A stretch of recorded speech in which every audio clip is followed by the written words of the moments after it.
Today we're talking shoulder pain and injury prehab. I'm going to share with you some expert tips on how you can fix shoulder pain for good and also how you can prevent getting it in the first place.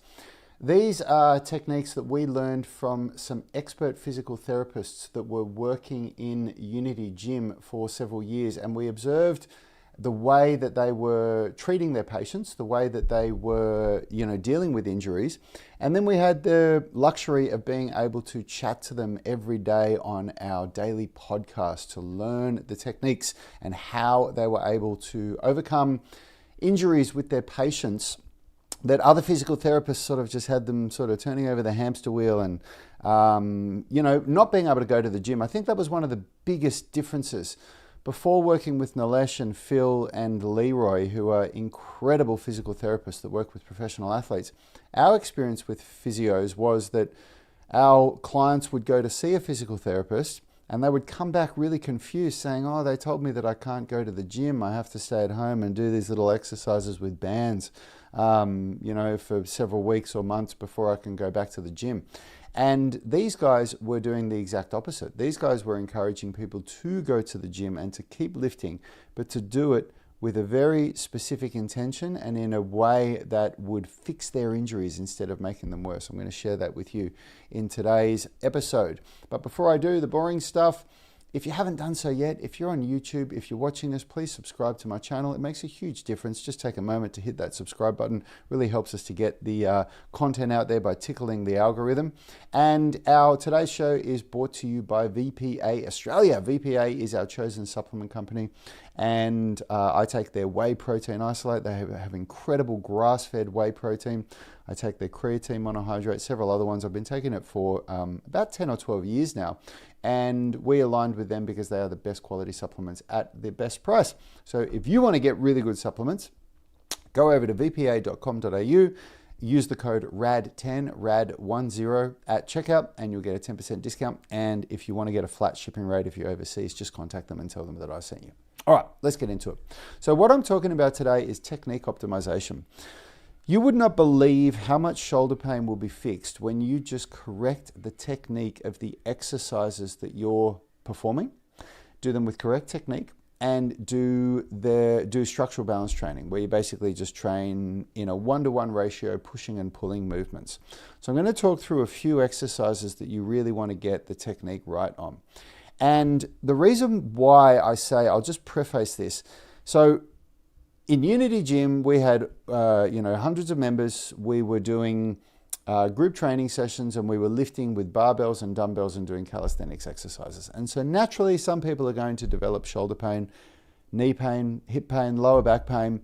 And then fortunately, we had physical therapists that were working in Unity Gym, and they understood the UMS really, really well. So, if our members went and saw Phil or Nilesh at Unity Gym, they're seeing physical therapists that really understood what we were doing in the class. It was a really good service that was available for our members there. And what Yanni and I were surprised to see, because we'd never had the opportunity to witness what physical therapists do in their sessions before this time. We would, in the past, before Phil and Nilesh were working in the gym, if people got injured, we'd send them off to see a physical therapist.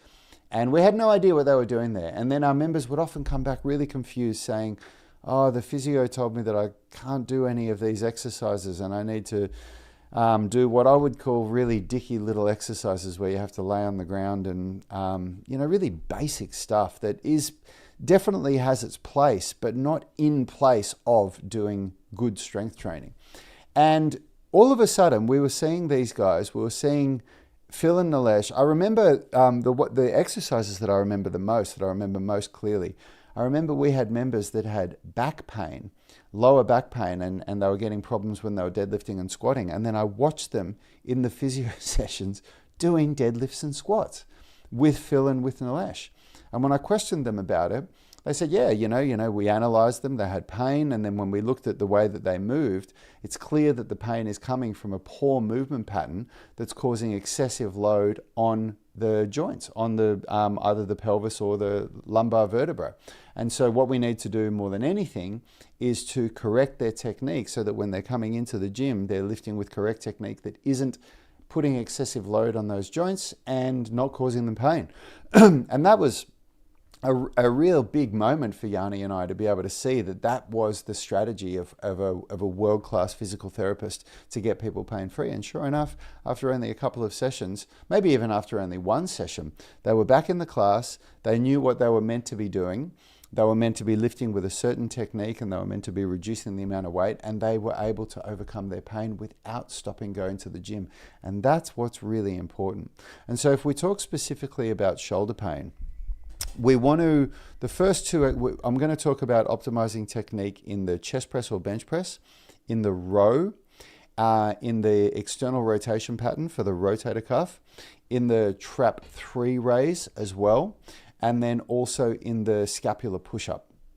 And so these are all exercises that play a really, really crucial role in your shoulder health and that are going to prevent your shoulder pain from getting worse. They can fix shoulder pain, they can completely eliminate shoulder pain when you get it right, and they can prevent your shoulder from getting worse, getting more symptoms by prehab, prehabilitating the shoulder before an injury comes. So the reason why we look at the bench press and the bent over row is because they are the push and the pull. They train antagonistic muscle systems, and they are a safer range of motion than doing a vertical push and pull. Vertical pushing and pulling exercises are great, but if you've got shoulder pain, it's quite likely going to trigger it and make it worse in the earlier days. So when people come to me with shoulder pain or with slap tears or with all the injuries that people suffer in the gym, I don't use vertical pushing and pulling in the first several phases of programming. And that all comes, again, from advice from incredible physical therapists. It just causes too much pain. If you've got shoulder pain, you probably struggle to get your arm past here. And when you go up there, it starts to really get sore. So with the chest press, what you're looking for is, there's a real misunderstanding around what goes on with the scapula when you do chest pressing. If you want to be able to lift heavy, and the way that when we look at technique optimization, the best coaches in the world will do this. The best coaches in the world are going to get you to optimize technique on the most basic lifts, and it takes much more work than the average person thinks.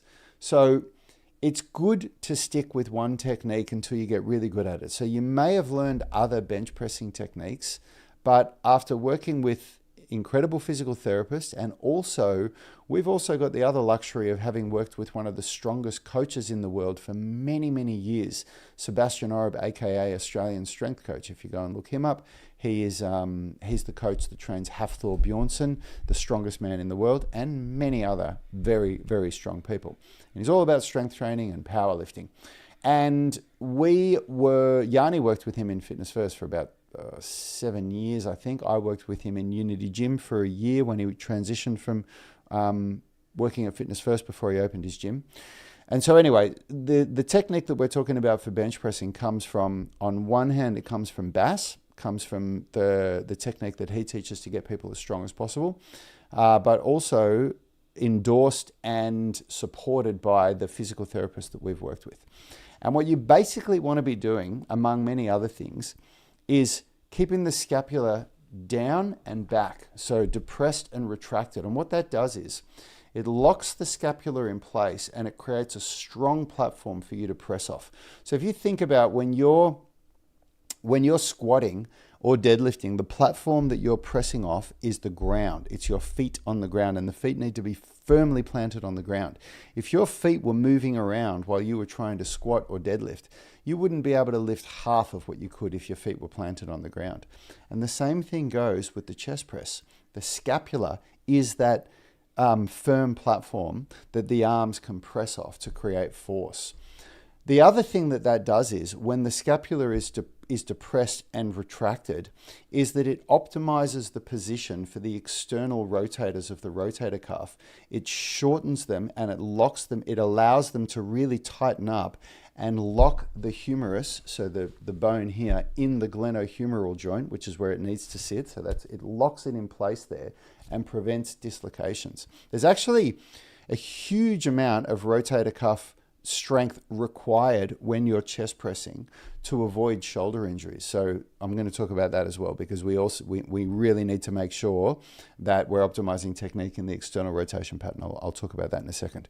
So in the very least, when you're training your chest press and your bench pressing, work on depressing and retracting the scapulas and keeping them depressed and retracted there as well. And then there are other techniques if you want to work for max strength or if you want to work for building muscle mass. But at the grassroots level, if you think that your scapula should be free to move when you're chest pressing, then you're misunderstanding the lift and you're misunderstanding what the shoulder needs in order to stay safe. The movement that comes from scapular protraction and retraction comes in other exercises in gym training. For example, scapular push-ups that I'll talk about, rows that I'll talk about now, and also push-ups. Push-ups and dips, the scapula can absolutely move through full range of motion because when you're doing a push-up and a dip, that's a closed kinetic chain movement, which means that the hands are fixed in place and the hands become the solid object that is immovable, that the body is moving around. With a chest press or a bench press, it's an open kinetic chain movement, which means that the body is fixed in place and the hands are free to move through space. So it's a very different way of going about movement. So people think, chest pressing and push-ups are the same movement. They're both a horizontal pushing and pulling movement. They both train the same muscle systems. Yes, they are. But being an open kinetic chain movement versus being a closed kinetic chain movement changes the way that you need to think about what's going on in the scapula. Okay, so that's the first one. Second one is the rowing pattern. And what you want to get good at with the rowing pattern, and it can be a ring row, which is a closed kinetic chain movement, or it can be a bent over row with a barbell or dumbbells, which is an open kinetic chain movement, is that you want to keep the scapula depressed at all times. You don't want the scapula to elevate ever when you row, and you want to take the scapula through full range of motion with protraction and retraction. So protraction is where the scapula moves away from the spine. So it's where the shoulder blades move away from the spine. And retraction is where the scapula moves towards the spine. And what you want to do on every rep, you want to start with full protraction. So you're in a dead hang as far as a row goes. You're at full range of motion. And then you want to initiate the movement by retracting the scapula and then pull the arms up as far as they can go, but you don't think of pulling with your hands, you think of pulling the elbows, the hands will just move. And then you maintain that scapular retraction for as long as you can. Well, you should maintain scapular retraction until the arms are straight, and then the last thing that you do is protract at the end. And there's many reasons for that. One of them is that when you're taking the scapula through full range of motion now, so now you are flossing that joint. And by maintaining scapular retraction whilst you go through the eccentric phase, the mid and lower trapezius and the rhomboids respond very, very well to time under tension. So more time under tension will give you more hypertrophy and more strength development in those muscles. So by maintaining that scapular retraction as you're going through the eccentric phase, you're going to optimize that. Next exercise we want to optimize is the external rotation pattern. And for most people, you want to start with your elbow by your side.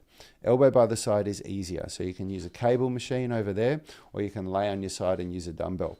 And you want to keep the scapula depressed at all times. You keep it in a neutral position. It doesn't need to be retracted, but it shouldn't be protracted, so that it will stay neutral as far as protraction and retraction goes, but the scapula stays depressed.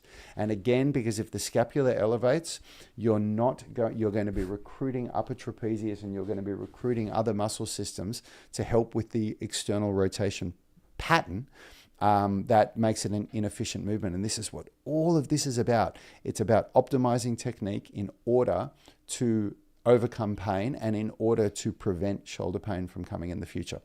And then from there, we just want to make sure that you're doing full range of motion, going to full external rotation, and then slowly on the way back in without any movement in retraction or protraction and without any movement in abduction or adduction. Okay, so any, if your humerus, if your elbow's moving back and forward, so that's shoulder extension and flexion, if it's abducting or adducting, or if you're retracting or protracting, so if any of those movements are happening while you're doing it, then you're not training external rotation properly. And what you're basically doing is you're lifting too much weight and your body is trying to move the weight however it can, and you're not optimizing technique. Next movement we want to optimize is the trap 3 raise. So trap 3 raise is where you depress and retract, raise the arm up, come back down, and then release. And the reason why we want to do this one is because the trap 3 raise strengthens the mid and lower trapezius. And there is a correlation between imbalance of upper trapezius strength versus mid and lower trapezius strength. Most people are more dominant in their upper trapezius for many reasons. Partly because they've learned to lift with incorrect technique, where all of those exercises that I just said, as they go to failure, they start to elevate their scapula like that and recruit the upper trapezius, doing a very inefficient movement. Partly to do with stress, as a stress response, when we walk through the day and we're stressed, we start to activate our upper trapezius and we just become more dominant in our upper trapezius. And when there's an imbalance between those 3 areas of the trapezius, your shoulder is prone to injury. And so trap 3 raise, developing strength and technique optimization is going to balance out that upper to mid and lower trapezius.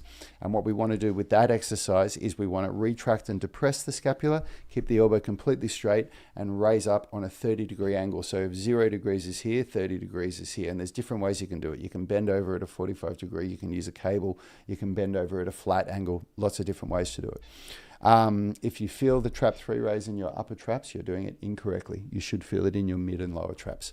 And then the last exercise to develop technique optimization on is the scapular push-up and other serratus anterior exercises. The scapular push-up is it's actually a more intermediate serratus anterior exercise. But the other one that I was going to explain, people don't know it, they don't recognize it, and it would be too hard for me to try and explain it and demonstrate it on the video here like this. So I'm going to talk about the scapular push-up. But the scapular push-up requires much more work than what people are aware of. And so the way that you can start to make it easier is start with your hands on the back of a couch or on a high seat or something so that your body's on an angle like this. It makes it much easier. And what you want to think of with the scapular push-up is the elbow has to stay completely straight. The index fingers should be facing forward with the fingers splayed out wide like that. And the index finger should be the width of your acromion process, so which is this bony part at the edge of the shoulders. That's where the hands should be placed. So you can't see it if you're on Instagram or TikTok when I go forward because my hands are coming out of the camera, but they should be the width there with your hands out splayed. Elbows locked straight, scapula depressed, and then you basically just take the scapula through full protraction and full retraction, which is very, very hard to do because if you do it correctly, you shouldn't be losing any line through your body. Your legs, pelvis, into your lower back should all stay in a straight line. And when you optimize the technique on these exercises, this is the big part that I want you guys to really think about. Technique optimization means lifting sub-maximally. I know that there is so much talk online about lifting to failure if you want to build muscle and if you want to build strength. And it's true. If you want to optimize muscle mass growth, then lifting to failure is a key component of it. But if you lift to failure repeatedly with poor technique, you are going to get injured. I guarantee it. It is coming for you. And so even though lifting to failure is a prerequisite or is a requirement for muscle growth, or it is a requirement for maximal strength, yes, and it is something that you will do, you must optimize your technique first, because if you lift to failure with bad technique, and you continue to lift to failure with bad technique, you will never get a good technique. But if you get a good technique and then you start lifting to failure, well, of course, you're going to maintain that good technique. And failure is actually, correct failure is the inability to perform the concentric phase of the repetition with correct technique. So people think that failure is where you can't move the weight at all. It's not. Failure occurs before that. Failure occurs when you cannot do the exercise with correct technique in the concentric phase anymore. And for most people that are newer in their training, like for most people with, I'd say at least less than 12 months training under good coaching guidance, most people will fail far before they stop being able to lift the weight. And what do I mean by that?